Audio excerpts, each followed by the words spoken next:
라고 하면서 윤직원 영감의 이 생각을 바로 직접적으로 드러냈는지는 이제 글을 읽으면서 이 소설을 쓰는 서술자의 생각을 우린 또 읽어줘야 된다는 거죠.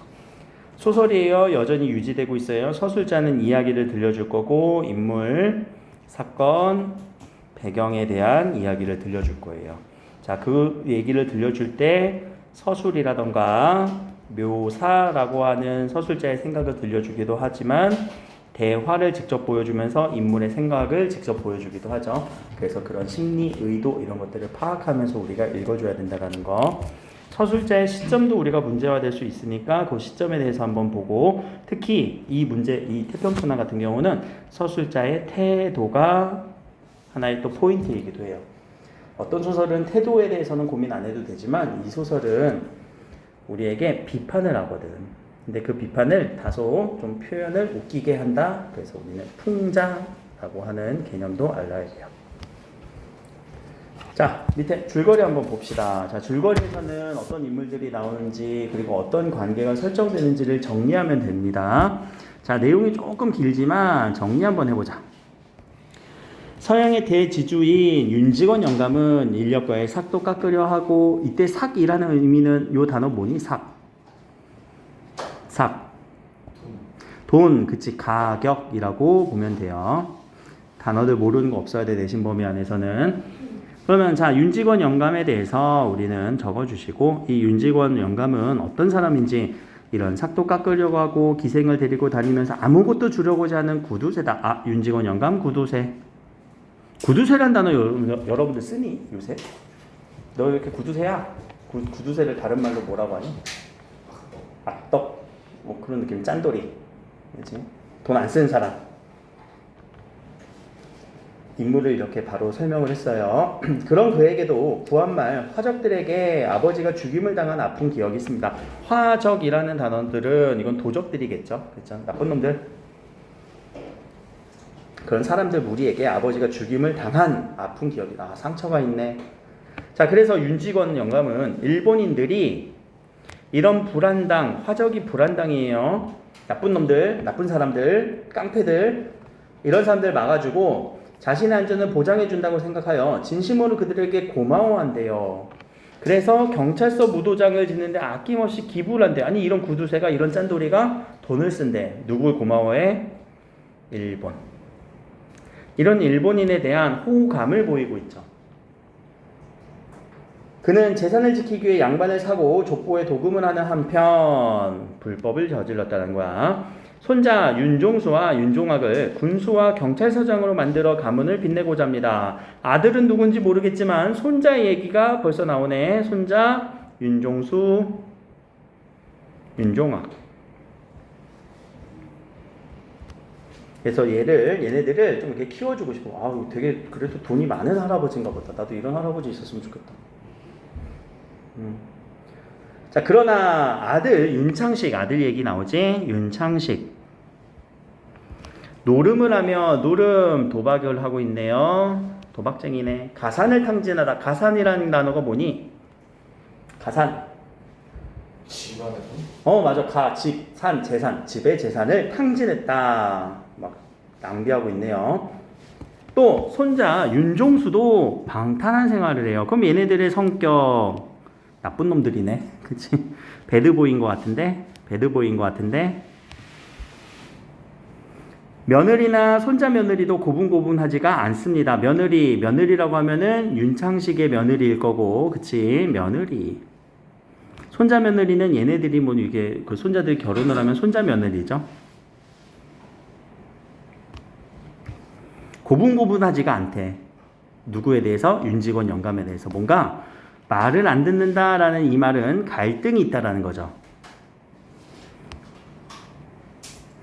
이렇게 갈등 구조가 또 보일 것 같아요. 그럼 윤직원 영감과 아들 사이에서도 갈등이 좀 있겠지?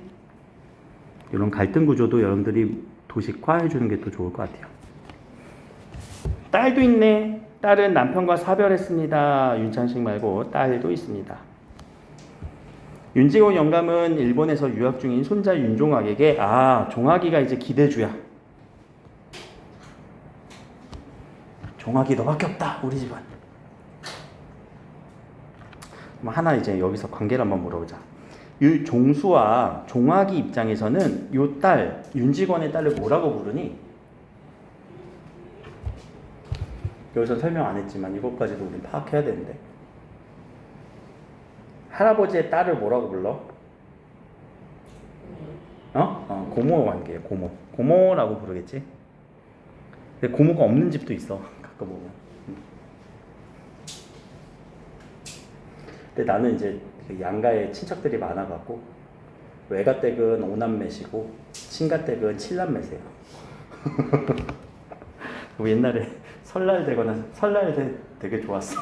설날에 친가도 가고 외가도 갔거든. 가까워서.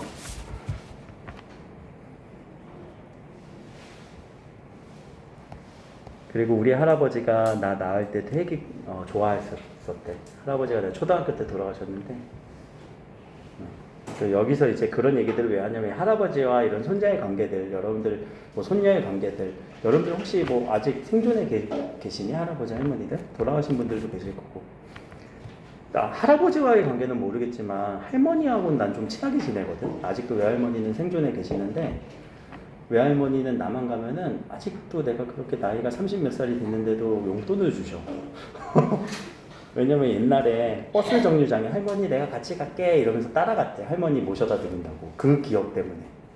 한 번의 기억 때문에 할머니가 되게 좋아하시는 것 같아요. 근데 지금 이런 얘기들 왜 자신의 경험에 비추어서 이런 얘기들을 했냐면 소설 자체가 자, 몇 대에 걸쳐서 지금 이야기를 전달해주고 있니? 3대. 그렇지. 자, 그런 얘기를 그대로 해서 3대기 소설이라고 얘기를 해요. 이렇게 3대에 걸쳐서 이야기를 펼쳐지는 3대기 소설이라고도 얘기를 합니다. 또 가족소설이라고도 얘기를 해요. 또는 가정소설이라고도 얘기를 하는데 가정보다 가족이라는 말을 좀 쓰기도 해. 가족소설, 가족사라고 할게요. 미안해요. 가족사.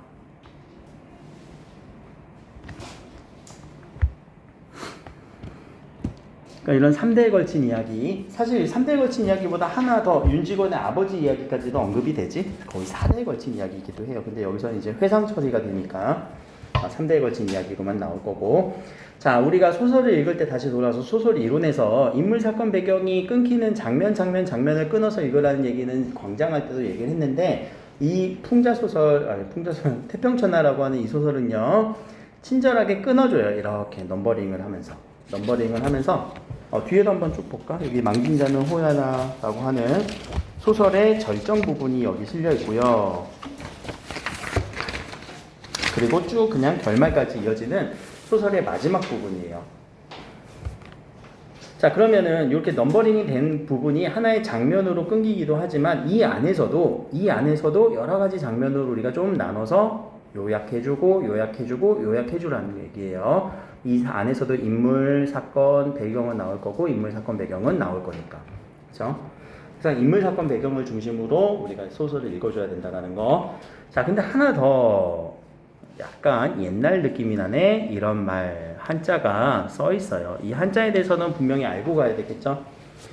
자, 좀 어려운 말이네. 망진자는 호연이라 라고 얘기를 하셨어요. 자, 망진자라고 하는 거부터 끊어서 얘기를 해봅시다.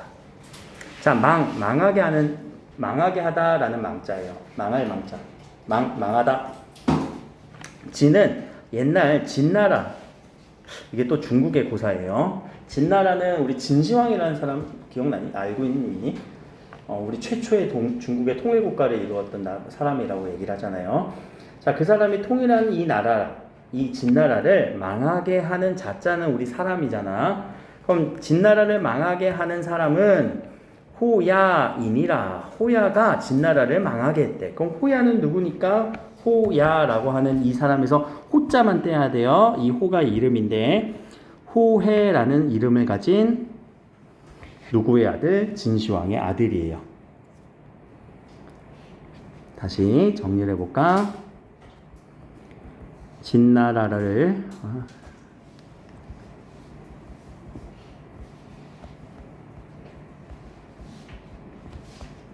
하는 사람은 호해이다.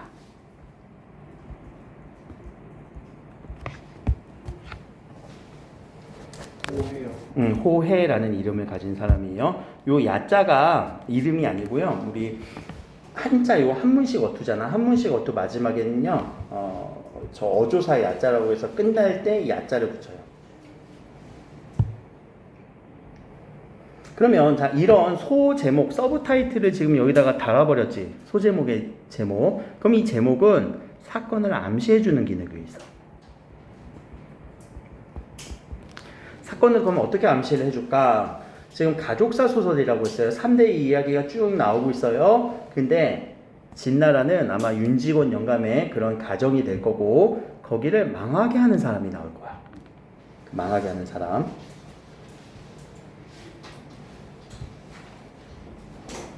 자, 일찍이 들어가 봅시다. 윤직원 영감은 서술자의 서술이 진행되고 있습니다. 항상 서술을 읽을 때 여기서의 인물의 의도 또는 인물의 성격 정리, 뭐 서술자가 바라보는 위치 이런 것들을 좀 봐야 되죠.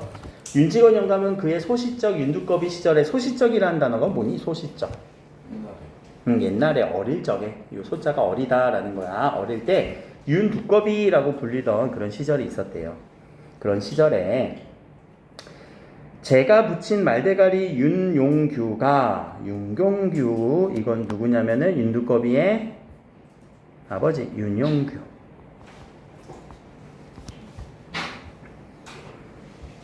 화적선에 무참히 맞아 죽은 시체 옆에 서서 과거의 회상이었지. 아까 얘기했던 거.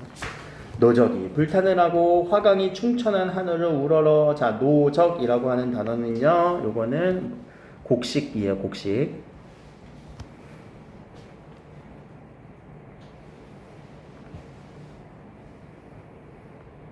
그리고 이런 윤두꺼비 혹은 말대가리라고 하는 다소 별명스러운 느낌으로 지금 얘기를 하고 있지.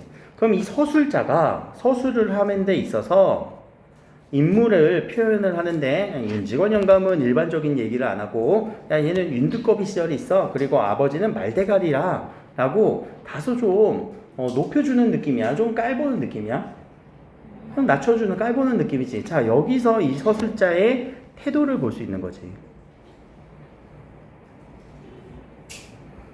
이런 서술자의 태도가 나와요. 그럼 서술자의 태도 천박한 별명을 비춰주고 있죠. 천박하게. 천박한 별명들을 붙여주면서 다소 좀 이 사람들을 좀 깎아내리는 듯한 그런 태도들이 보이고 있어요. 그래서 서술자의 태도 천박한 별명을 붙이면서 사실 여기서 이제 풍자의 효과가 일어나는 거죠. 사람들을 좀 웃기게 비판하는 느낌. 자, 그래서 곡식들이 불타는 이런 화광이 충천하다. 화광충천이라는 거는 불의 광선, 불의 빛이 하늘을 뒤덮는다. 그러니까 불이 확 타고 있는 거야. 모닥불 아니야. 자, 하늘을 우러러 이놈의 세상 언제 망하려느냐라고 물어보네. 그러면은 이 의미는 뭘까? 지금 어떤 상황이야? 이 윤직원 영감이 아버지가 돌아가셨잖아. 아버지가 죽었잖아. 누구에 의해서? 화적대에 의해서. 그러다 보니까 세상을 원망하는 말이겠죠. 자, 그 다음에 요 말은 우리가 일상적인 대화라고 한다면 사실 이 소설의 이 말과 이 말은 같은 사람이 될 수는 없거든요. 일상적인 대화라고 한다면. 근데 이거는 혼잣말이에요. 혼잣말. 그래서 둘 다 윤직원 영감이 동일한 인물이 얘기한 거예요. 이놈의 세상 언제 망하려느냐 라고 and 우리만 빼고 어서 망해라 라고 하늘을 우러러 소리를 쳤대요. 너무 열받으면 이렇게 소리치는 경우 있지.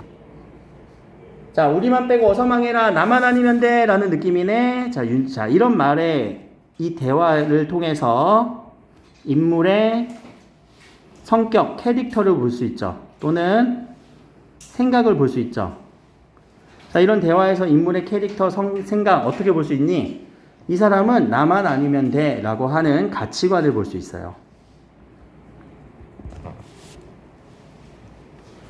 어떻게 그러면 어떤 가치관이라고 우리가 좀 정리할 수 있을까? 나만 아니면 돼. 이기적이지.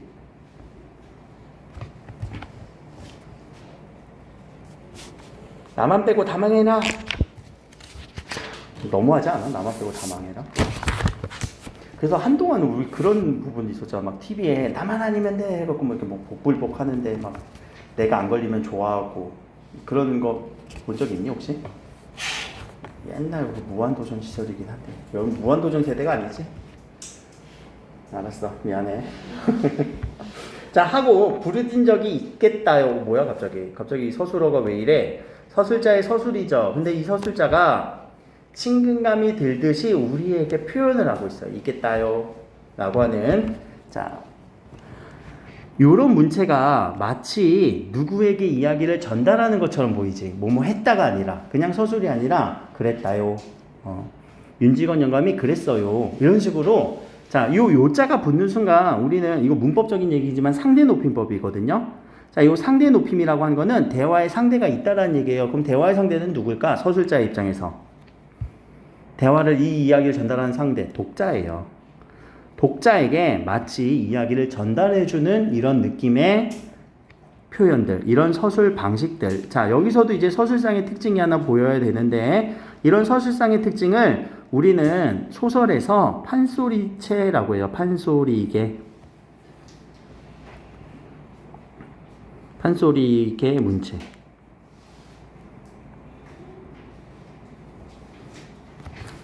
이런 서술사의 특징, 뭔가 이야기를 전달해 주는 거야. 앞에 있는 사람들한테 직접적으로. 그럼 판소리계 문체라고 하는 이 판소리의 특징을 보면, 여러분들 판소리는 판소리를 하는 노래를 부르고 창을 하는 그 가창자 앞에 옆에 북치고 장구치는 얼쑤 해주는 이런 고수가 있거든요.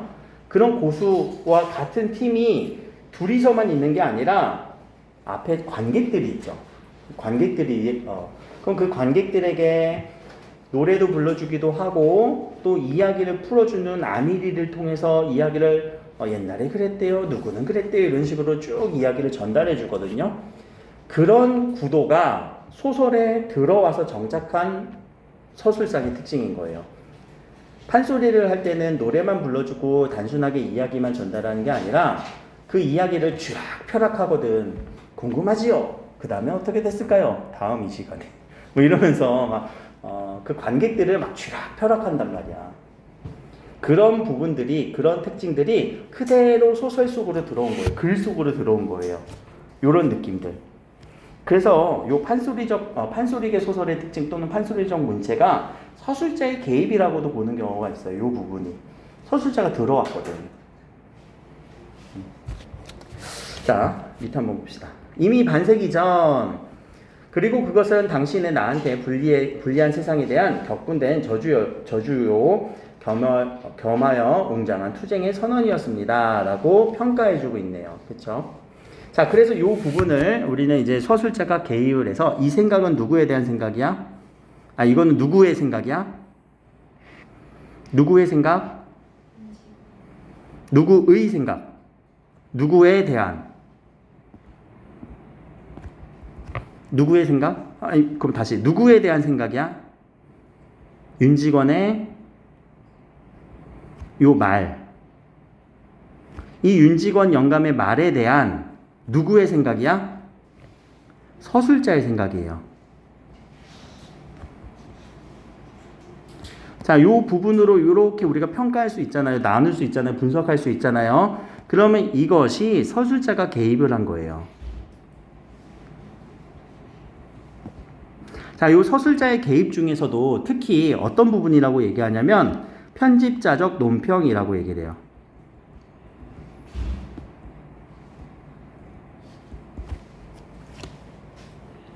자, 그러면 편집자적 논평이라고 하는 이 부분 또는 서술자의 개입이라고 하는 것도 소설에 있어서의 어떤 개념이니까 그 개념을 한번 봅시다.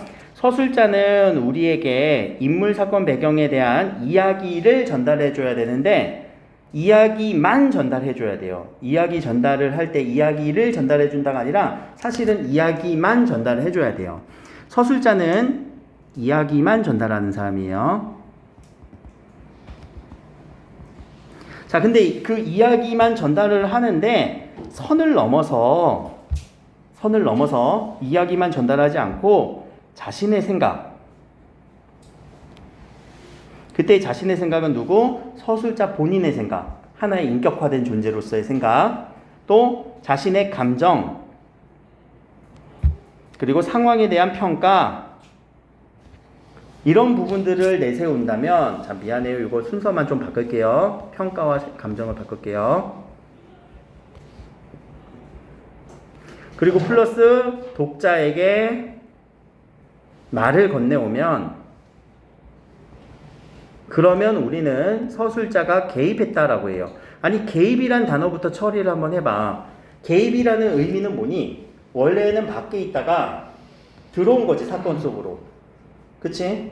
막 친구끼리 싸우고 있는데 내가 화해하려고 개입하게 되게 되지. 뭔가 들어온다는 느낌이잖아. 근데 소설에서는 원래 서술자 있는 거 아니야? 소설에서는 원래 서술자라는 존재는 있는 거잖아. 근데 뭘 또 개입을 해? 그게 서술자의 역할은 원래 이야기만 전달하는 역할이야. 그런데 이야기 안에 자신의 생각까지 또는 평가까지 이렇게 드러내는 순간, 아, 개입했구나 라고 얘기를 해요.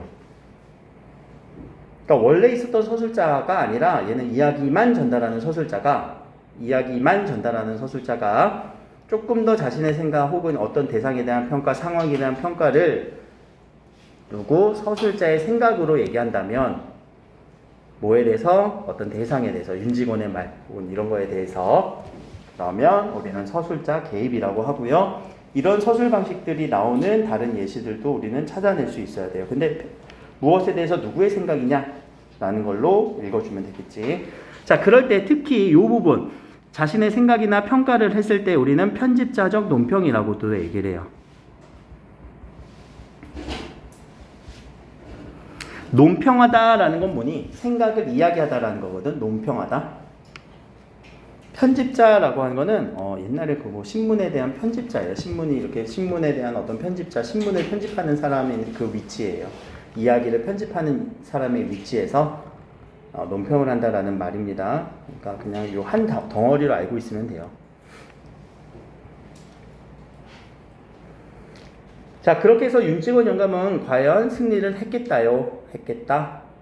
이것도 이야기를 요약해주고 평가해주죠. 그래서 여기서도 편집자적 논평이에요.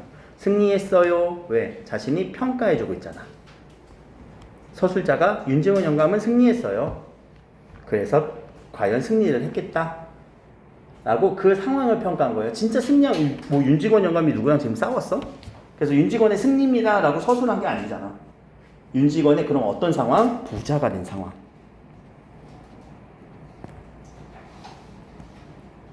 자, 부자가 된 상황을 승리라고 평가를 해줬으니까 이것도 편집자적 논평이에요.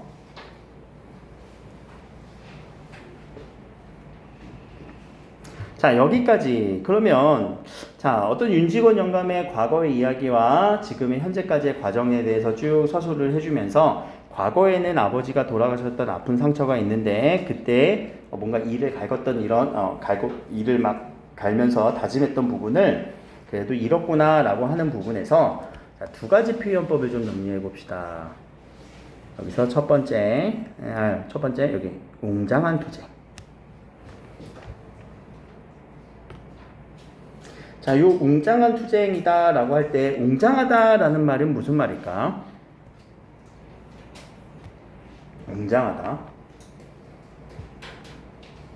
웅장하다라는 말은 뭘까? 뭔가 굉장하고 웅대하고 웅장하고 뭔가 크고 좋은 느낌이지. 대상을 그러면 높여주는 말이야, 낮추는 말이야? 어떤 대상에 대해서? 높여주는 말이지. 그럼 여기서 이제 두 가지가 지금 중첩돼서 나왔어요. 어느 부분과 어느 부분이냐면은, 앞에서는 야, 이 사람 두꺼비라면, 윤두꺼비라면 설마 두꺼비라고 이렇게 놀리는 게 좋은 말일까 나쁜 말일까? 나쁜 말이지. 근데 여기서는 이 대상을 웅장한 투쟁을 했다라고 얘기를 했어. 그러면 자, 표면적으로 보면 이 두 말은 서로 충돌이 일어나죠.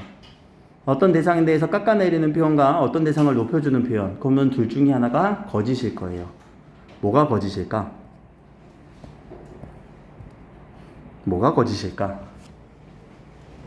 자, 요 웅장한 투쟁이 서술자의 입장에서는 거짓으로 표현한 거예요.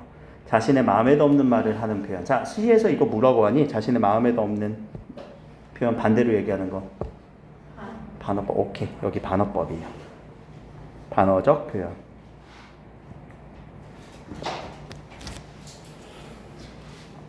그럼 이 반어적 표현의 효과, 그 대상을 깎아내리는 거지. 오히려 더 무한을 주는 거지. 그런 거 있잖아. 이제 시험 기간인데 원석이 게임 하니 집에서? 게임 안 해? 유튜브 보니? 왜 이렇게 유튜브 보고 있어? 시험 기간이야. 내일 시험이야. 돌아와서 부모님이 잘한다? 그런 경우 없어? 나는 되게 많은데 게임하고 있으면은 탁 치면서 잘한다 너 진짜. 반어적 표현이죠. 진짜 잘하는 게 아니잖아. 자, 그러니까 지금 여기서도 서술자의 서술에서 우리가 비교해 볼 수 있는 거지. 요 앞부분 조금 어렵더라도 이런 식으로 여러분들이 다시 읽으면서 꼭 정리하셔야 돼요. 알겠죠? 아, 지금 대상을 좀 깎아내리고 있구나. 그럼 이때 웅정하다라는 표현은 반어적으로 표현한 거구나. 자, 밑으로 갑시다. 그러면은 여기까지는 어떤 사건을 요약해 주고 있었죠. 과거에 대한 요약이에요. 이 시점은 그러면 무슨 시점일까? 이 시점도 우리 볼 수 있겠다. 서술자의 시점. 1인칭인가? 아니네. 일단 1인칭은 아니네. 3인칭이겠네. 자, 3인칭이고 3인칭에선 두 가지가 있네. 전지적 작가 시점과 관찰자 시점. 뭐라고 보이니? 전지적 작가 시점이겠지. 왜? 이유. 그냥 그런 거 같아.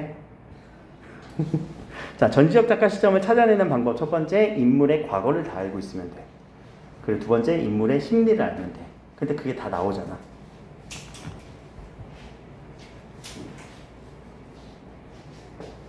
또 과거 이야기를 다 알고 얘기해주고 있잖아요. 그렇죠? 그러니까 전지적 작가 시점이라고 볼 수 있겠죠. 그리고 아까 얘기했던 요 서술자의 개입부터가 사실 전지적 작가 시점에서만 일어날 수 있는 그런 특징이기도 해요.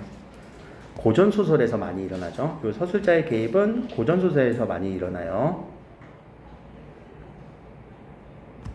자, 넘어갑시다. 식구들은 시아버지 윤직원 영감이 보기가 싫은 건너방 고씨만 빼놓고 서울아씨, 태식이, 뒤채 두 동서 모두 안방에 모여 종수를 맞이하는 예를 표하고 그들의 옹이 아래 윤직원 영감과 종수는 각기 아랫목과 뒷벽 앞으로 갈라앉습니다. 무슨 상황일까 여기는? 자, 누구를 맞이하고 있어? 종수. 자, 종수는 그러면 누구였어?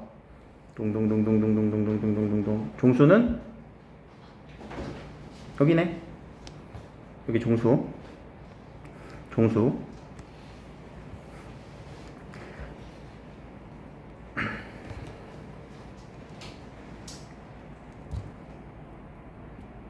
서울아씨, 태식이, 뒤채 두 동서 모두 안방에 모여 종수를 맞이하는 예의를 표하고 그들의 옹이라는 말 알고 있어야 됩니다. 근데 오른쪽에 있죠. 둘러싼다 혹은 뭐 지켜준다 라는 거. 옹호하다 할 때 그 옹자예요. 둘러싼 아래 윤직원 영감과 종수는 아랫목과 뒷벽에 갈라앉아 있습니다. 자, 그럼 두 사람의 지금 구도가 있어야 되죠. 이렇게 앉아있고 이렇게 앉아있는 상황. 그쵸? 영감과 종수의 상황. 자, 그리고 점심밥장을 받을 참입니다. 상황을 얘기했고 밥 먹는 점심시간이래요.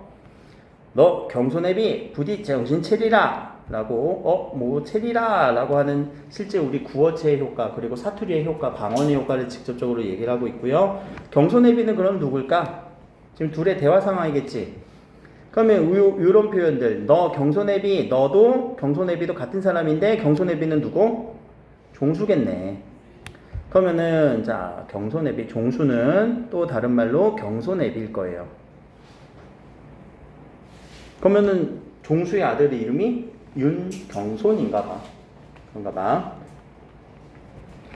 지금 이렇게 인물에 대해서 정리를 해주는 패턴이 여러분들 스스로 할 수 있어야 되고요.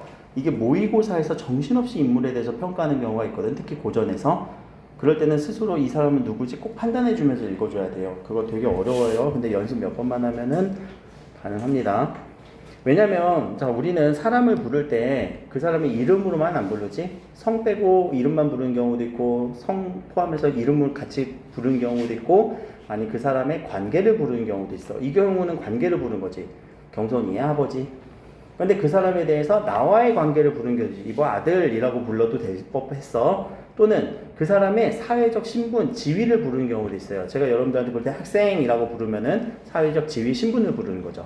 한 사람에 대해서 우리는 부르는 호칭이 되게 다양하다라는 걸 이미 알고 있어야 돼요. 자, 종소더러 꼼꼼히 훈계를 한 것입니다. 안 식구가 있는 데라 점잖게 경손해비라고 높여줬다라는 거야. 그럼 이것도 이 인물 누구 윤직원 영감이 종수를 좀 배려한 거죠. 배려한 거죠. 그러면은 원래 이 윤직원 영감이 아까 우리 그 윤직원 영감의 말에서 어떤 가치관을 갖고 있는지 우리가 잠깐 힌트를 얻었다면 이기적이에요. 이기적이라는 거는 나쁘다라는 얘기겠지. 그럼 나쁜 사람이 이렇게 훈계를 할 수 있을까? 욕부터 했겠지. 야 이놈아! 이런 식으로. 근데 그래도 주변에 아까 종수 주변에 누가 있었어? 가족들이 있었지? 그러니까 그런 것들 고려해서 아 그래도 이 윤직원 영감이 고려해줬네 라는 말인 거예요. 자, 정신을 차려야 할 거요. 네가 암만 하여도 내 아우 종아기만 못하여. 어? 누구랑 비교하고 있어? 종아기. 종아기는 누구? 빨리 가서 다시 볼까? 윤종학. 윤종학은 어디에 있었어? 일본 유학 중. 그리고 누가 형이야? 종수가 형이야. 종학이는 동생이고. 근데 형한테 지금 뭐라고 얘기했어? 아우보다 못한 놈아! 라고 얘기한 거지. 이러면 짜증날 것 같은데. 그쵸? 그리고 우리 아까 줄거리에서 이미 파악했죠? 윤직원 영감은 누가 이제 기대밖에 안 내? 요 종학이만 기대하고 있었다라고. 자, 종학이는 재주도 있고 착실해서 너치름은 너처럼 이라는 단어. 너처럼. 근데 요거를 우리 사투리 그대로 써준 거예요. 허랑하지도 않고 허랑하다라는 거 옆에 나왔죠? 착실하지 못하다. 허랑하지도 않고 그럴 뿐더러 내후년이면 대학교를 졸업해. 일본 유학 중이잖아. 그러니까 지금 이 말은 종학이와 종수를 비교하면서 뭔가 계속 자존심을 건드리는 말인 것 같네요. 자, 근데 거기에 대해서 뭐라고 대답했니? 네. 열 받을 법도 하지만 네 라고만 얘기를 했네요. 그렇지. 그래. 내후년이면 대학교 졸업하고 나와서 3년이나 다직 4년만 찌들어 나면 그놈은 자기가 목적한 그 목적이란 소리 잘 쓰더구나. 그 목적한 경부가 되어 경찰서장이 된대요. 알겠어? 자, 아까 누구 만들려고 노력했다고요? 여기 누구 만들려고 했지? 군수와 경찰서장. 그럼 자, 경찰서장은 종학이의 역할이었고 군수는 종수의 역할이었겠죠. 종수는 군수를 만들려고 노력을 했었고 종학이는 경찰서장을 만들려고 하는 윤직원 영감의 노력. 네. 그러니께로 너도 정신 빨리 차려. 그래서 군수가 돼 라고 얘기하고 있네요. 자, 끊고 자 이제 서술자의 서술. 서술자의 서술 아니다. 여기 대화가 이어진 거예요. 야, 동생은 버젓한 경찰서장인데 형은 겨우 군서기를 댕기고 있담. 지금 현재 신분이네요. 남 부끄러워서 어떨 거야? 응? 아글씨 군수가 되고 경찰서장 되고 그러면 니들 좋고 니들 호강이지. 이거 누구로 지금 설득을 하고 있니? 우리 이런 설득 많이 들었어. 야, 공부 열심히 해. 다 니들 좋다고 하는 거야. 이런 느낌이지. 자, 그러면 이 발언에서 니들 좋고 니들 호강이지 라고 표면적으로는 누가 좋으라는 표현이냐? 손자들의 희망인 거지. 근데 사실 요 이면적으로는 누구의 바람이에요? 윤직원 영감의 바람이죠.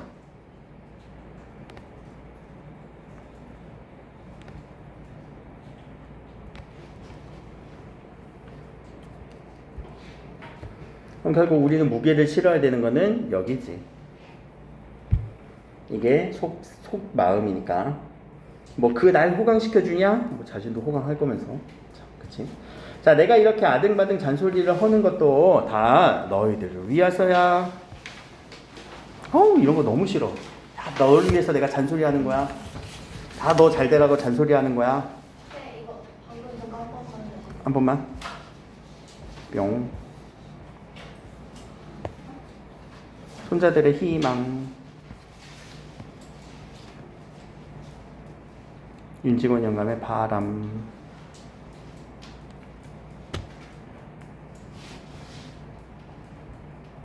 이거 바람이에요. 바램이라고 쓰면 틀려요.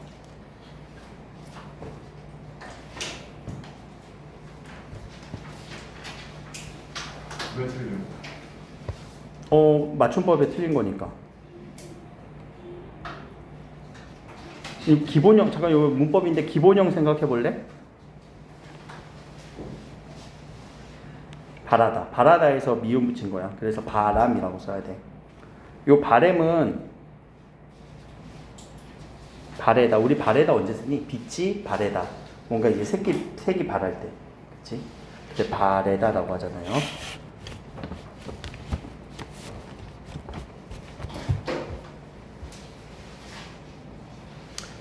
넘어갑시다. 다 니들 위해서 그런 거야. 나는 파리 족통만 쳐도 상관없어. 알아듣겠냐? 여기 뭐 파리 족통이라고 하는 거는요. 파리 발만 치도 상관없어. 파리 족이라고 하는 건 발 족자를 얘기하잖아요. 족발. 파리 발만 치도 진짜 조금도 상관없어. 그리고 거짓말인 것 같은데, 반어법인 것 같은데, 그치? 어떻게 보면 뭐 반어법이라고 여기서는 좀 얘기는 안 할 것 같아요. 자, 그냥 넘어가네. 자, 그놈 종아기는 참말로 쓰겄어. 그놈이 어려서부터 참말로 쓰겄어. 우리 이렇게 평소에 안 쓰지. 우리 참말로 못 쓰겄어 이렇게 표현을 하지. 그럼 쓰겄어는 뭐야? 잘한다 라는 의미일 거예요. 칭찬하고 있는 거야. 그치? 그리고 종아기에 대한 칭찬이잖아. 어려서부터 원원이 워낙, 이거 워낙이란 단어예요. 사투리가 많이 나와요. 워낙 나를 자별하게 따르고, 자별하다라는 단어도 특별하다. 따르고 재주도 있고 착실하고 커서도 내 말을 잘 듣고 점점점. 누구에 대한 성격, 캐릭터를 설명하고 있어? 종아기 캐릭터. 착하다. 이렇게 뭐 또는 할아버지를 잘 따랐다. 이런 캐릭터들이 보이죠. 근데 이거는 누구의 생각? 윤직원 영감의 생각인 거예요. 왜? 윤직원 영감의 대화에서 나온 거니까. 실제 인물이 그런 캐릭터인지 아닌지는 모르지만 이게 나중에 반전을 일으키죠. 실제 할아버지를 따르지 않는 느낌. 어떤 사건이 일어나니까. 내가 그놈 하나 꼭 믿는다, 꼭 믿어 라는 이 말. 우리 여기서 이제 나오는 속담이 하나 나오지. 믿는 도끼에 발등 찍힌다. 그런 느낌도 나오지. 자, 그러니까 이 종학에 대한 캐릭터인데 윤직원 영감의 생각이었죠. 윤직원 영감이 바라보는 이 종학은 아주 기대주야. 기대가 많어. 작년 올로 들어서 그놈이 돈을 좀 어찌 해피 쓰긴 하지만 히피라는 거는 해프게 쓰기는 허는가 부랴마는. 자, 여기서 뭔가 사건이 암시가 되고 있어요. 갑자기 돈의 씀씀이가 많아지고 있어. 그럼 종아기가 뭔가 한다는 얘기겠지. 근데 워낙 기대를 많이 받고 있으면은 그래도 공부 열심히 하겠지. 배고파서 간식을 뭐 한 번 먹고 10번 먹었나 보지. 이렇게도 생각할 수 있어. 잘하는 사람들은. 웬걸. 근데 다른 일을 했었죠. 그것도 허기사 내게 되면은 안 쓰는 셈이지. 그것도 너랑 비교하면 안 쓰는 셈이야. 누가 더 낭비가 심하다고? 종수가 더 낭비가 심하다고. 인물을 대비시켜주고 있어요. 종수와 종학을 대비하면서 지금 계속 뭐 둘의 성격을 지금 보여주고 있죠. 캐릭터를 보여주고 있죠. 이런 부분들은 어떻게 설명은 안 하는데 문제화되는 게 뭐냐면 이 대화에서 문제 포인트가 이 말하기 방식도 가끔 나와요. 말하기 방식이 어떻게 출제가 되냐면, 자, 요 A 부분에 대한 설명으로 적절한 것을 고르세요라고 하면서 지금 어떤 대상에게 말을 하고 있어? 종수에게 말을 하고 있지. 누구를 설명하면서? 종학이를 설명하면서. 그렇게 어떻게 설명하면 둘을 대비시키면서 또는 둘을 대조시키면서 그렇게 설명을 하고 있어요. 사내 자식이 너처럼 허랑하지만 말고서 제주 때만 실을 양이면 돈을 좀 써도 괜찮은 법이요. 실허다라는 거는 실하다라는 말이겠지. 제대로 갖추고 있다. 자신의 생각만 제대로 갖추고 있으면 돈을 좀 써도 괜찮아. 아휴, 여러분들이 공부만 한다면 뭐 간식 2번이고 3번이고 사주지. 그래서 지난달에도 500원 꼭 쓸 때가 있다고 편지를 했길래 내가 두말 않고 보내주었다. 500원은 얼마나 될까? 500원. 요거는 우리가 그대로 이렇게 적용을 할 수는 없겠지만 500원이 한 100만 원 잠깐만 3원이 이 당시 3원이 15만 원이었으니까 300원 하면은 한 1,500, 1,000만 원? 1,000만 원이라 정도? 그 정도로 여러분들이 생각을 한번 해주세요. 이게 시대적기에 따라서 요 가치가 달라지니까 지금의 우리 500원 생각하면 안 되겠지. 그것도 홍준 500원 생각하면 안 되겠지. 그러니까 한번 좀 생각을 하면 뭔가 큰 돈을 들었구나. 자, 마침 이때 마당에서 점자는 받은 기침 소리가 납니다. 받은 기침이라고 하는 거는 이라고 한 거 이런 기침이에요. 창식이 윤주사가 조금 아까 일어나서 간밤에 동경서 온 전보 때문에 억지로 큰 댁의 행보를 하던 것입니다. 누가 갔다 왔대? 창식이는 누구였니? 윤주사는 누구야? 똑같은 사람. 그렇지? 요 주사라고 하는 것도 직분이에요. 직분. 지금 어떤 역할을 하고 있는지, 어떤 관직, 직함을 갖고 있는지. 그럼 창식이는 윤주사야. 창식이는 누구의 아들? 윤직원 영감의 아들. 윤창식. 윤창식이었나? 앞에 가서 보면 되지. 요렇게 윤창식이었지. 그럼 윤창식을 옆에서 윤주사 라고 또 적어주면 되겠지. 인물 정리해야 돼요.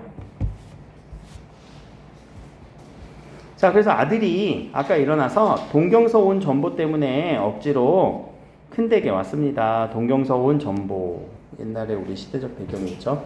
그러면은 자, 요 전보 때문에 왔네요. 그런데 억지로 왔대. 그 심리까지도 다 알고 있어요. 왜 억지로 왔다고 했을까? 이 큰 댁은 누구의 집을 얘기할까? 우리 보통 그 큰 댁이라고 하면 나 저 큰 집 가야 돼요 이런 얘기를 하는. 이게 큰 집이 얘들아 우리가 은어로 쓰일 때는 큰 집 하면은 교도소야. 근데 그 큰 댁은 아니겠지. 그 큰 집은 아니겠지. 친척들 가운데서 가장 높은 학렬을 가진 집을 큰 댁, 큰 집이라고 하잖아. 근데 여기서는 창식이 입장에서는 더 높은 사람이 있으니까 이때는 윤직원의 집이에요. 이 윤직원의 집에 오게 된 거야. 근데 억지로 왔대. 그럼 여기서 우리 느껴지는 심리. 이 윤창식은 아버지 집에 오기 싫어한다.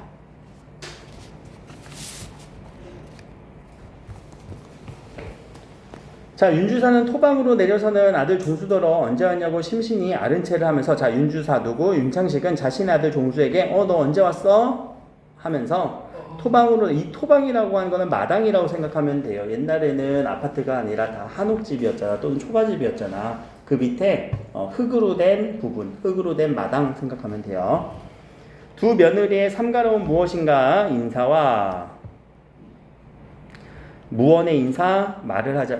이렇게 하는 거지 그냥. 안녕 오셨어요? 이렇게 말을 안 하고 눈빛으로.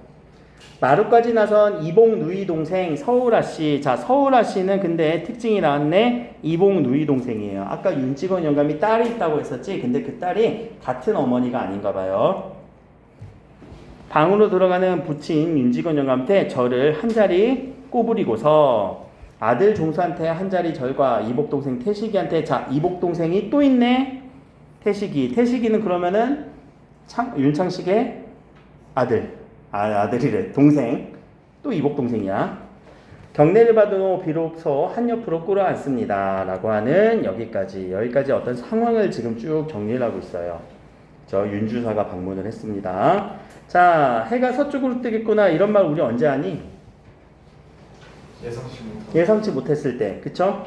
자, 윤직원 영감은 아들을 이렇듯 부르지도 않은 걸음을 더구나 안방까지 들어온 것을 이상하다고 예상치도 못하고 얘기를 한 거예요. 아들한테 너 해가 서쪽에서 뜨겠네 예상치도 못했다는 거지. 왜? 원래 평소에 안 왔으니까. 아까 억지로 왔다라고 했잖아. 그러니까 한마디 더 한 게 뭐하러 오냐? 그냥 돈 달라고 온 거지? 또 돈을 달라고 얘기를 했나 봐. 근데 아니요. 아들은 이렇게 얘기했네요. 아니요. 존경해서 전보가 왔어요. 전보. 자, 그럼 이 전보에 우리가 소재의 의미 혹은 소재의 기능 상당히 중요합니다. 이 전보의 역할. 그럼 전보 때문에 일단 그렇게 집에 오지도 않은 이 윤창식이 윤주산네 집으로 왔네요. 윤직원 영감의 집으로 왔네요. 그러면 그렇게 억지로까지 오게 되는 이유는 어떤 일이었을까? 중요하지 않은 거면 이렇게 안 오겠지. 그치? 중요하지 않은 거면 오지 않았을까? 뭔가 중요한 일이었을 거예요. 그 중대한 일은 동경이라고 하는 이 위치에서 추론을 해보자. 이 동경, 일본에 누가 있어? 동경, 일본에 종학이 있겠지. 이름 계속 헷갈리지 않니? 종학, 종수, 창식. 계속 정리해야 돼. 인물 정리하면서 읽어야 돼. 종학이 있는 일본에서 뭔가 소식이 왔어. 전보라는 거 여러분들 받아본 적 있어 혹시? 따닥따닥 해갖고 우리가 글자를 이렇게 우체국에서 모스보호를 가지고 이렇게 통신 신호를 가지고 한 문장 정도 짤막한 내용을 우체국 통해서 그럼 우체국 아저씨가 그거를 가지고 전달을 해줘요. 어디에서 이런 연락이 왔소. 옛날에 전화가 없던 시절에. 지금 같은 경우야 뭐 전 세계적으로 DM 보내면 되는 거잖아. 근데 그 DM의 기능이 우체국과 우체국을 통해서 가능했던 거야. 그럼 우체국은 우리한테 뭘 갖다 줘? 편지를 갖다 주듯이 이 정보를 갖다 주는 거지. 그러니까 예를 들어 DM이라고 하는 이 기능이 우체국과 우체국 사이에서 연결이 되고 난 다음에 이 우체국 아저씨는 그걸 가지고 그 동네 대상에게 갖다 준 거야. 야, 친구에게 DM이 왔어. 자, 봐. 이렇게 주는 게 전보의 기능이에요.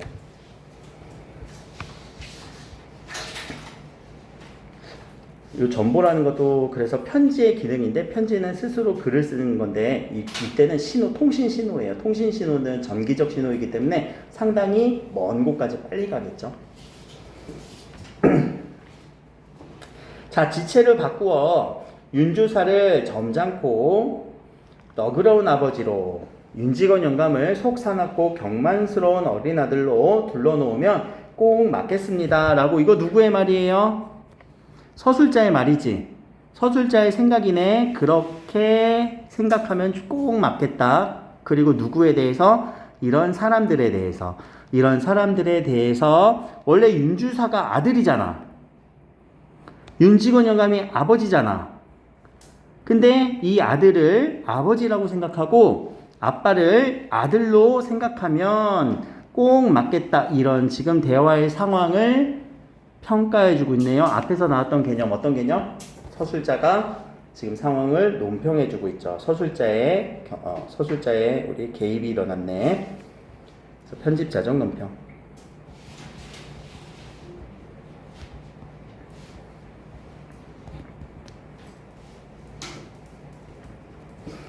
자, 그럼 동경에서 뭔가 중대한 일이 왔기 때문에 소식이 왔기 때문에 전보가 만약에 전보의 내용이 무슨 내용인지 아직 모르겠지만 전보의 내용이 동경에서 아버지 종학이는 열심히 공부하고 있습니다. 이 정도의 내용이었다면 이 아들은 오기도 싫은 이 윤직원 영감네 집을 왔었을까? 윤주사는? 안 왔을 거야. 그러니까 상당히 중요한 역할, 중요한 소재의 기능, 이 전보의 기능. 그러니까 자, 동경서 전보가 왔다고? 네, 너무 중요한 얘기. 경찰서에 붙잡혔대요. 경서청이라고 하는 거는 경찰서를 얘기합니다. 경찰청. 그게 전보의 내용이에요. 그래? 붙잡혔다고? 응? 놀랬지? 놀람. 자, 이런 외치는 소리도 커니와 자, 엉덩이를 꽁 하고 찍는 바람에 방구들이 내려앉을 뿐, 방구들이, 이거 방구들이야, 방구들. 방구들 아니라 방의 구들장을 얘기해요. 알겠지? 잘못 읽으면 안 돼. 내려앉을 뻔 했습니다. 모여서 온 식구가 놀란 제각각은 물론이고요. 다 놀랐다라는 거지. 윤직원 영감뿐만 아니라 다 놀랐대. 어이구 그래? 자, 윤직원 영감은 마치 이런 느낌입니다. 충격 많이 받았네. 또 정신이 멍해서 입에 걸리고 있었습니다. 라고 하는 이 사람의 행동 묘사를 통해서 놀랐다라는 걸 계속 보여주고 있어요. 자, 조금 어려운 말로 경시청에 붙잡혔다라고 하는 이 말은 피검되다라는 말로 쓰기도 해요. 피검. 좀 어려운 말이에요. 피검이라는 말로 쓰기도 해요.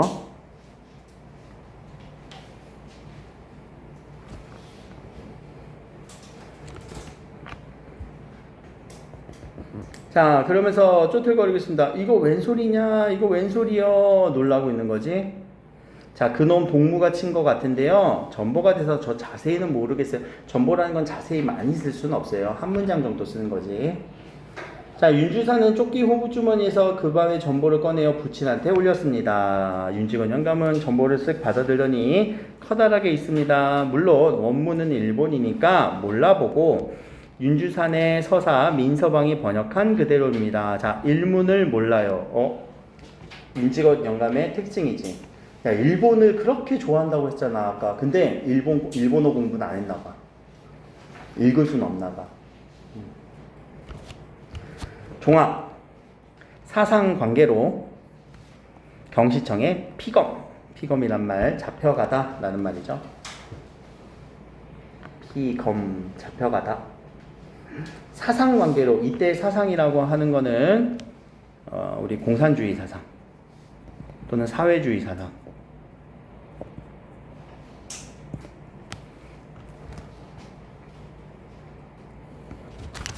종학이가 사상관계로 경시성에 붙잡혀서는 뜻이겠지요. 사상관계라니 무슨 사상? 말도 안 되는 얘기 하고 있어. 무슨 사상? 그놈의 사회주의에 참여를 했대요.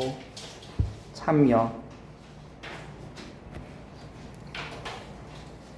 응? 자, 아까보다 더 크게 외치면서 놀랐습니다. 자, 이때 우리가 또 한자 성어 하나 나올 수 있어요. 이런 상황 망연자실한 태도지.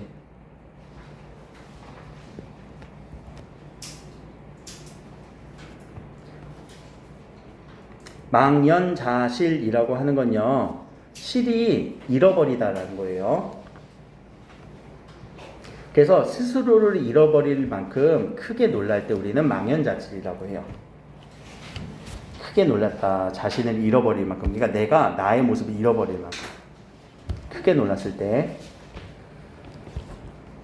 자, 윤직원 영감은 먼저에는 뭉치로 뒤통수를 얻어먹은 것이 멍했지만 이번에는, 자, 먼저에는 언제? 피검됐다라는 얘기. 근데 이번에는 수천 길로 꺼내려가는 듯 더 심각해졌대. 왜? 이유. 사상 문제 때문에. 이거는 더 큰 문제거든. 그냥 경찰서에 잡혔다라는 거는 아유 뭐 그래 뭐 여러 가지 일로 경찰서 갈 수도 있잖아. 아니 안 가면 안 돼. 가면 안 돼. 빨리 취소. 가면 안 돼. 그러니까 갔으니까 일단 한번 놀랐고, 두 번째는 사상 문제고 이데올로기 문제잖아요. 그럼 이때는 옛날에는 그런 것도 있어요. 국보법 위반, 국가보안법 위반. 그래서 공산주의를 우리 하는 사람들에게는 막 다 어디론가 끌고 가고 막 그랬었지. 그거는 제일 큰 문제거든. 이 당시 이념 문제에서. 그러니까 그때 정신이 알찔했습니다. 이거 되게 심각하다라는 얘기겠죠.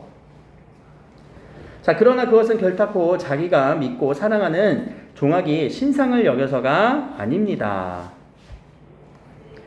윤직원 영감은 시방 종학이가 사회주의를 한다는 그 한 가지 사실이 진실로 옛날에 드세던 불황등패가 백길 천길로 침노하는 그것보다도 더 분하고 물론 무서웠던 것입니다. 자, 여기서 지금 얘기가 중요한 게 뭐냐면 종학이의 신상이라는 단어가 뭐야? 새 제품이니? 신상 나왔어? 맞아. 개인정보, 신상정보. 오요. 개인의 그 상황, 신체의 상황, 개인의 상황. 그러니까 이 종학이의 신상, 개인의 상황을 그것을 여겨서가 아니야. 그럼 결국 이 말은 윤직원 영감은 종학이 생각해서 이렇게 놀란 게 아니야. 누가 중심이야? 자신이 더 분해, 더 무서웠던 거야. 왜? 종아기를 믿었었거든. 믿는 도끼에 발등 찍힌 느낌이잖아. 그러니까 자기가 믿었던 사람에게 대한 어떤 분노, 자기가 믿었던 사람에 대한 어떤 본함 이런 거지. 진짜 막 종아기가 종아기 어떡하냐 잡혀가서 이런 느낌이 아니라는 얘기야. 그래서 우린 여기서 그 이기적인 태도를 볼 수 있죠. 자, 앞에서 아까 우리 제목이었던 거 망진 자는 호야 이니라라고 하는 거.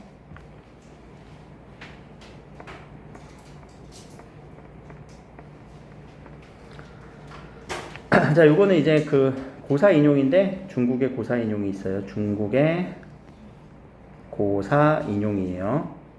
자, 중국의 이 진시황 때 이야기예요. 진시황이 어디론가 갔다가 거기서 이 글자를 봤다라는 거야. 망진자는 호야 니니라. 망진자, 호야, 망진자, 호야 이런 글자를 진시황이 읽었대. 근데 그거에 대한 해석이 안 된 거야, 처음에. 근데 나중에 역사적으로 보니까 진나라를 망하겠구나. 호해라는 자신의 아들이 진나라를 망하겠다라고 하는 거죠. 자, 그러면 여기서도 이 예언이 자신의 예언과 똑같은 거지.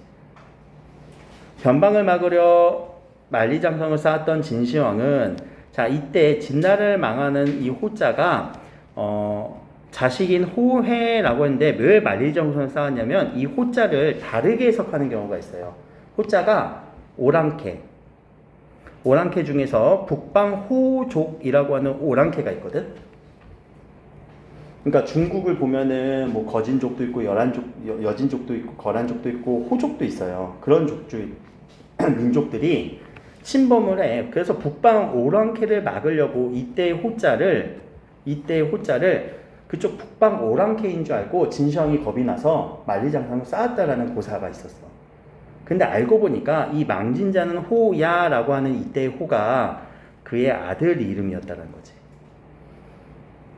되게 근데 그것을 눈으로 보지 못하고 죽었으니 오히려 행복이라 하겠습니다라고 오히려 얘기를 하고 있고, 이런 진나라의 고사를 인용하면서 오히려 이런 상황이 윤지건 영감의 상황이다라고 얘기를 하고 있죠.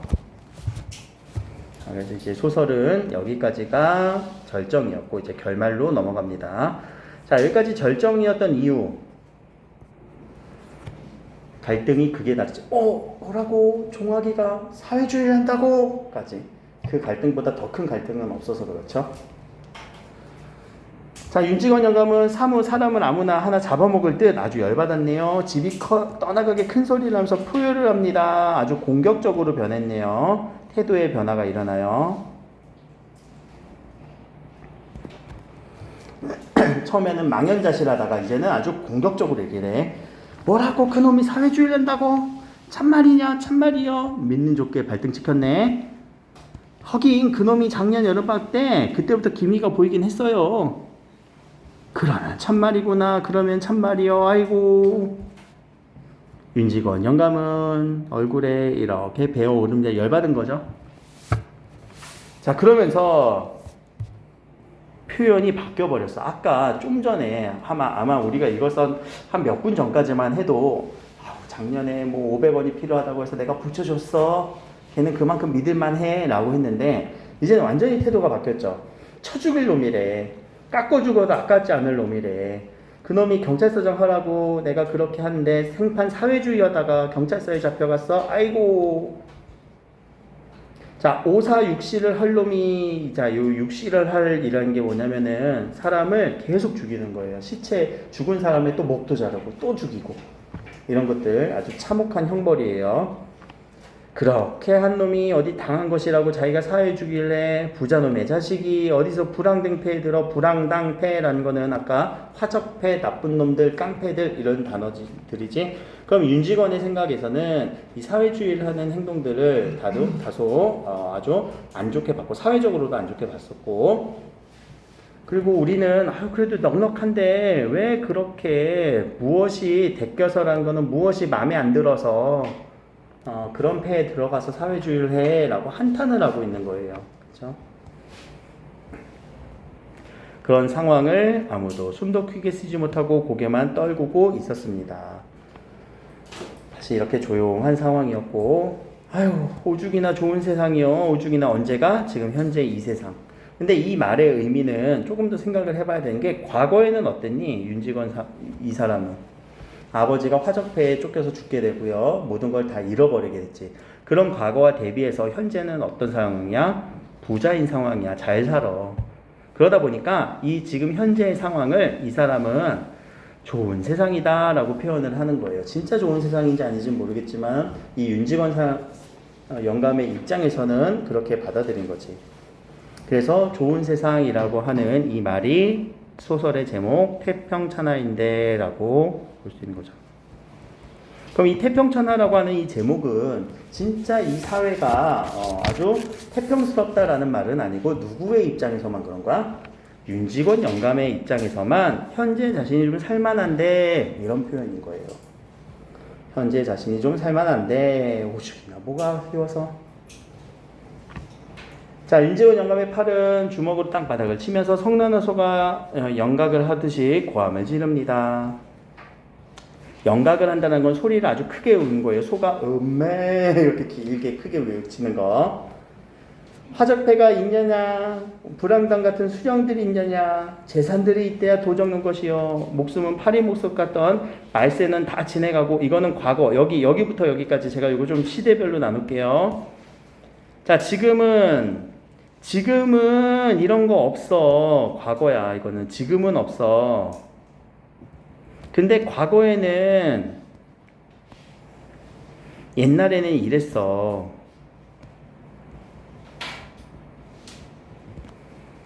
옛날에는 우리 뭐 다 도둑눈 거렸고 우리는 다 파리 목숨이었어. 근데 지금은 뭐 화적패가 어디 있어? 일본이 다 막아주고 있는데. 불황당 같은 나쁜 놈들의 수령들은 어디 있어? 다 일본 놈이 정치해주고 치안해주고 있는데. 자, 보아라. 자, 보아라예요. 이거 봐라. 거리거리 순사들이 나와 있지. 순사는 일본 순사를 얘기하고요. 일제강점기네요. 골골마다, 골골이란 거는 마을 골목마다 마을마다 공명정대하게, 아주 공명정대하게 일을 처리한다라는 얘기죠. 법에 의해서. 옛날에는 그런 거 없었거든. 오죽이나 좋은 세상 아니냐. 그러니까 이 사람 입장에서는 이것도 한편으로는 이해가. 일제강점기를 좋은 세상이라고 얘기할 만한 사람은 그렇게 많지는 않을 건데 과거에 겪었던 자신의 경험과 대비해서 계속 얘기하고 있는 거지. 그래도 지금 오죽이나 좋은 세상인데.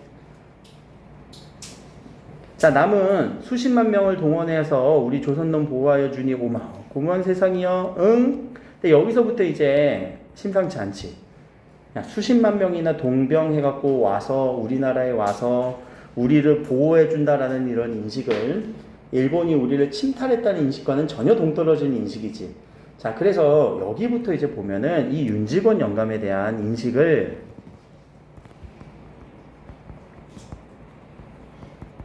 어떤 시대에 대한 인식, 사회에 대한 인식, 이런 것을 보면서 이것에 대해서 비판적으로 보여주고 있는 거예요. 그러나 이 비판적으로 보여주고 있는 이 모습이 직접적으로야 이 윤직원 영감은 잘못됐어 라고 지금 서술자는 얘기해 주지 않지. 인물의 대화를 통해서 우리에게 판단해 보라고 던져주고 있고, 그 판단은 이제 우리 독자인 우리가 해야 되는데, 그 비판적으로 직접적으로 서술하진 않아요. 그 직접적으로 서술하지 않는 부분에서 돌려서 얘기하는 건데, 이 돌려서 비판하는 이 부분을 우리는 우회적 또는 우의적이라고도 표현을 하지만 더 좋은 개념 풍자적으로 바라보고 있다. 누구를? 윤직원 영감을. 그래서 서술자가 이 인물인 윤직원 영감에 대해서 풍자적 시각을 갖고 있다라고 보면 돼요. 왜? 이렇게 말하는 것 자체가, 일제강점기 때 이런 말을 하는 인물의 모습 자체가 뭐야 이 사람, 이런 느낌이 들게끔 우리한테 준 거거든. 피식하면서 뭐야 이 사람 말도 안 되는 얘기하고 있네, 이게 무슨 고마운 세상이 일제강점기가? 라고 독자한테 판단할 수 있게끔 돌려서 얘기한 거거든요. 간접적으로 얘기한 거거든요. 자, 그래서 풍자라는 거는 비판했다라는 거예요. 근데 그 비판을 직접적으로 하진 않아요. 윤직원 영감은 잘못됐어. 이 놈은 나쁜 놈이야. 나라 팔아먹은 뭐 매국노와 같은 놈이야. 이렇게 비판하지 않고, 아이고 일제강점기를 좋다라고 생각하는 이놈 봐라. 아이고 이놈 참 나빴네. 이렇게 얘기를 하는 거죠. 자, 제 것 지니고 앉아서 편안하게 살 태평세상, 태평천하라고 하는 것이요. 태평천하 소설의 제목. 그러나 이 태평천하 아주 우리 삐뚤어진 사회적 인식을 얘기하겠지. 제대로 된 인식이 아니에요. 일제강점기를 태평천하라고 얘기를 한 거 보니까. 그런 태평한 세상에 부자놈의 자식이 더군다나 왜 지가 떵떵거리고 편안하게 살면 될 것이지. 자, 이것도 아주 이기적인 인식이죠. 아까 나만 아니면 돼, 나만 잘 살면 돼 라고 하는 이기적인 가치관. 어찌 지가 세상 망쳐 놀 불황등패에 참섭을 한단 말이요. 참섭이라고 하는 건 참여라는 얘기죠. 끼어든다라는 거. 응? 하면서 땅바닥을 치면서 벌떡 일어납니다. 그 몸집이 어떻게도 요란스럽고 괄괄한지 방금 발광이 되는가 싶습니다. 그게 아니라 모여선 가건들은 가족들은 그 식구들은 각권이라는 거는 식구예요.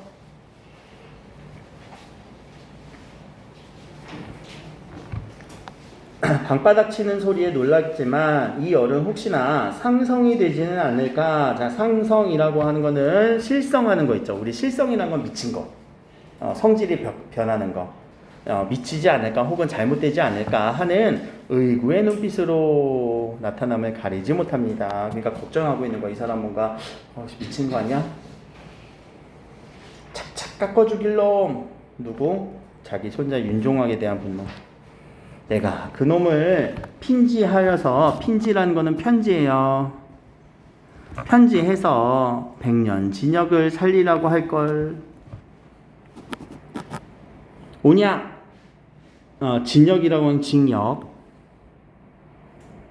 그럼 여기서는 아주 지금 분노를 하는 거지. 그렇게 아끼던 손자에 대한 어떤 배신감 혹은 그런 분노 때문에 내가 진짜 편지해서 그놈 더 100년 동안 감옥에 살려고 할 거야. 오냐? 그놈을 3천석 거리는 직분하여 주려고 내가 했는데, 오냐? 그놈 3천석 거리를 톡톡 팔아서 경찰서에다가 사회주의놈 하는 놈 잡아다가 경찰서에다가 주워버릴 거야. 3천석이라고 하는 이 말은요, 재산을 의미하는 거예요. 재산. 내가 이 재산 다 팔아서 얘 주려고 했어. 근데 그거 나 경찰서에다 줘버릴 거야. 죽일 놈. 자, 마지막 죽일 놈이라는 소리는 차라리 울음소리에 같았습니다. 자, 울음소리는 분노가 아니라 어떤 또 울분에 가깝다라는 얘기지. 울분. 분노에 울음까지 더해주는 울분. 자, 태평천하는 윤직원이 영감이 생각하는 이 시대에 대한 사회상이죠. 쿵쿵 발을 구르고 마루로 나가 윤주사와 종수도 따라 일어섰습니다. 자, 그놈이 이 만석군의 집 자식이, 만석이라고 하는 이 말은요, 쌀 만석을 얘기해요. 쌀을 한 석, 두 석, 우리가 요 가마를 얘기하잖아. 요 쌀가마가 10,000개나 있는 거야. 그러니까 그만큼 부자라는 얘기예요. 한 해 추수하는 쌀 양이 만석이게 된다? 엄청 부자죠. 아마 몇십억 부자였을 거예요. 지금으로 따져도. 세상 망쳐놓을 사회주의 불황당패에 참석을 하고, 아이고 이런 죽일놈. 연애 계속 연달아서 부르짖는 죽일놈 소리가 차차로 사랑께로 멀리 사라집니다. 이때 사랑이라고 하는 단어는요, 사랑채 의미예요. 사랑채라고 하는 거는 집의 건물입니다. 지금은 이제 뭐 다 아파트 또는 뭐 주택 생활을 하다 보니까, 옛날에 한옥은요, 자신이 거주하는 곳이 있고요, 외지인들이 오면은 잠깐 이렇게 머무를 수 있게끔 집의 건물로서 좀 멀리 떨어진 곳에 사랑채를 놓기도 해요. 소설 중에 사랑방 손님과 어머니라는 소설이 있죠. 그때 사랑방이라고 하는 게 사랑채예요. 뭔가 러브의 느낌이 아니야, 그때는. 자, 그러나 몹시 사나운 표현 뒤에는 그 가건 식구들이에요. 식구들의 귀에는 암담한 여운이 스며들어서 뭔가 암담한 여운, 집안이 뭔가 붕괴될 것 같은 암시죠.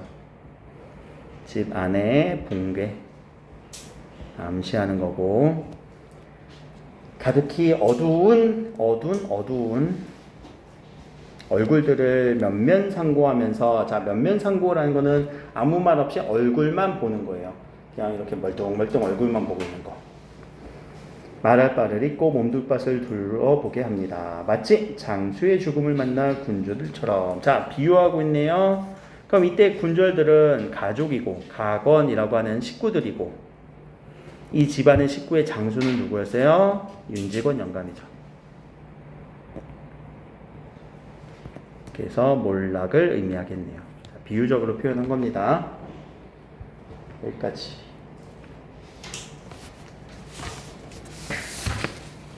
시간이 거의 다 됐네.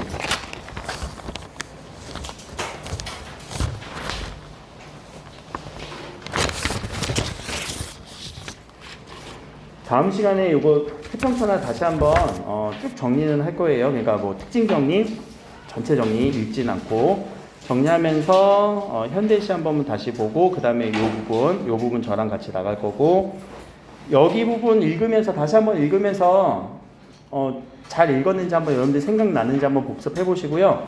뒤쪽에 가면 요 교과서 문제들은 다 넣어놨거든. 교과서 문제들은 넣어놨으니까 태평천하 부분까지도 한번 풀어보세요. 알겠지? 요 교과서 확인 문제 여기까지 합시다.